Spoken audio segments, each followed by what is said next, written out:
नमस्कार, बहुत स्वागत है आपका न्यूज़ 18 के डिजिटल प्लेटफॉर्म पर। मैं हूं आपके साथ अंशिका पाठक। ट्रंप बोले ईरान में फैसले कौन ले रहा है साफ नहीं। अमेरिकी अधिकारियों का पाकिस्तान दौरा रद्द किया लेकिन जंग शुरू नहीं करेंगे, ये कहना है अमेरिकी राष्ट्रपति डोनाल्ड ट्रंप का। आपको बताएंगे कि दूसरे दौर की बातचीत में क्या हुआ, बातचीत हुई या नहीं हुई, या आगे क्या हो सकता है। इस वीडियो को ध्यान से देखिए। नमस्कार, मैं हूं आपके साथ अंशिका पाठक। डोनाल्ड ट्रंप ने कहा है कि ईरान में फैसले कौन ले रहा है ये साफ नहीं है।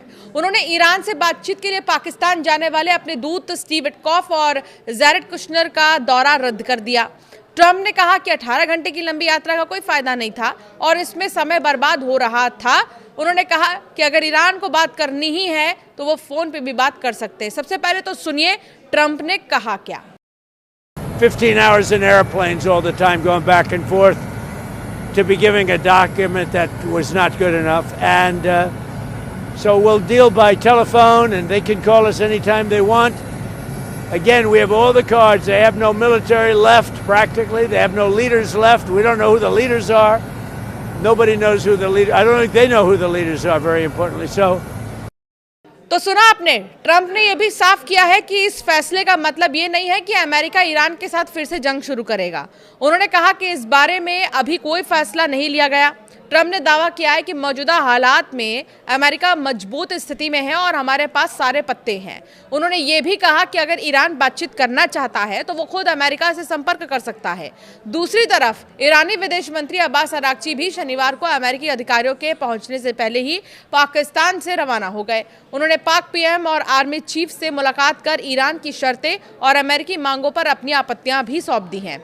पिछले 24 घंटे में 5 बड़े अपडेट जल्दी से आपको दे देते हैं। ईरानी विदेश मंत्री ने कहा पाकिस्तान दौरा काफी उपयोगी रहा। अब्बास अराक्ची ने पाकिस्तान दौरे को काफी उपयोगी बताया। उन्होंने शांति बहाल करने के लिए पाकिस्तान की कोशिशों की तारीफ की है। दूसरा, जर्मनी हॉर्मुज स्ट्रेट मिशन में शामिल होगा। जर्मनी ने कहा कि युद्ध खत्म होने के बाद वो हॉर्मुज स्ट्रेट से माइंस हटाने के लिए अंतर्राष्ट्रीय मिशन में हिस्सा लेने वाला है। तीसरा, इजराइल ने हिजबुल्लाह का संदिग्ध ड्रोन मार गिराया है। इजराइल ने वेस्टर्न गलीली इलाके में एयर डिफेंस सिस्टम से ड्रोन को नष्ट कर दिया है। इसे सीजफायर उल्लंघन बताया गया। चौथा, मिनाब स्कूल हमले पर एआई वीडियो जारी किया गया। ईरान ने 28 फरवरी को मिनाब स्कूल हमले में मारी गई एक छात्रा का एआई वीडियो जारी किया है। इसे फातिमा की कहानी नाम दिया है। जंग के बाद हज यात्रियों का पहला जत्था मदीना पहुंचा है। ईरान से हज यात्रियों का पहला जत्था सऊदी अरब पहुंच चुका है। इसे दोनों ही देशों के संबंधों के सामान्य होने के तौर पर देखा जा रहा है। तो ईरान जंग में इस्तेमाल होने वाले 4 अहम शब्द कौन से हैं वो आप समझिए। सबसे पहले हॉर्मुज स्ट्रेट ईरान और ओमान के बीच है। इस नाम की उत्पत्ति को लेकर अलग अलग राय है, लेकिन सबसे ज़्यादा माना जाता है कि ये अहूरा मजदा से जुड़ा है, जो ज़ोरोएस्ट्रियन धर्म में सबसे बड़े देवता है। इसका मतलब होता है बुद्धिमान भगवान। इसके अलावा शाहिद, ये ईरान के सस्ते ड्रोन होते हैं जिन्हें अक्सर कामिकाज़े ड्रोन कहा जाता है। ये ड्रोन अपने साथ विस्फोटक ले जाते हैं और सीधे टारगेट पर जाकर टकराते हैं। सबसे बड़ी खासियत यह है कि ये सस्ते और आसान तकनीक से बनाए जाते हैं। इसी वजह से इन्हें बड़ी संख्या में तैयार किया जा सकता है।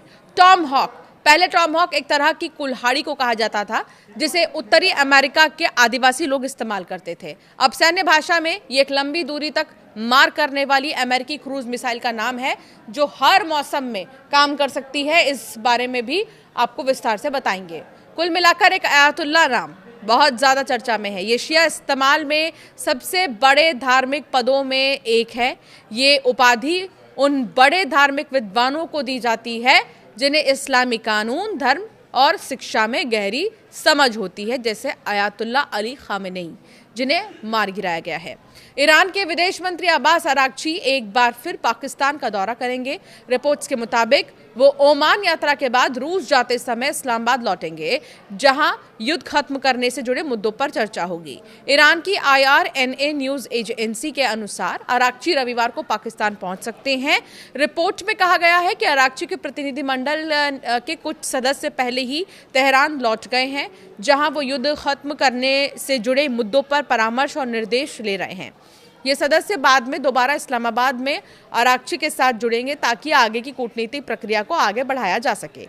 ये दौरा ऐसे समय हो रहा है जब अमेरिका और ईरान के बीच तनाव बना हुआ है और शांति वार्ता को लेकर कोशिशें लगातार जारी हैं।